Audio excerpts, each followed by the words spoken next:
Manipur yauna India gi Awang nongpok stat singda human rights violate Toubagi report ama Government of India dagi thagat-hallaknaba Coordinating Committee on Manipur Integrity COCOMI gi wangangloi Khuraijam Athouba United Nations Human Rights Council UNHRC da taksinkhre International Peace and Social Advancement IPSA Vice President Suwairiba Khuraijam Athouba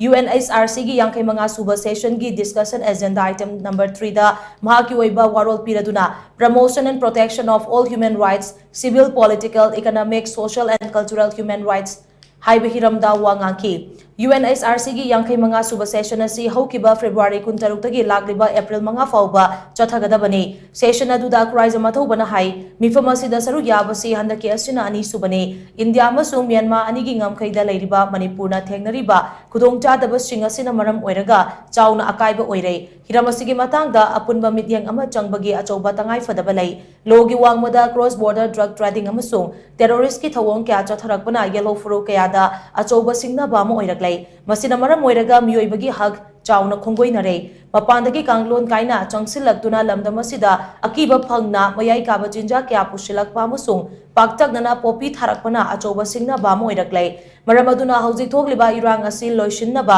lo kaina pusalagliba mayai kaba jinjak sing amasung khusugalai sing asi thingnaba akhanaba midyang changbiyo amaromda Myanmar amasung India gi ngamkhaida leiriba lamsingda popi thanaba khonabada paktaknana umang wamang kokthorakpana maram oiraga mahausagi khalda chauna akaiba oirei hauji thokliba irang asigi warisin purangnaba khonabada maike animakta wari sanaduna yanaba purangnaba khonabada United Nations na mateng pangbiu haina su mahakna pungning chingsinki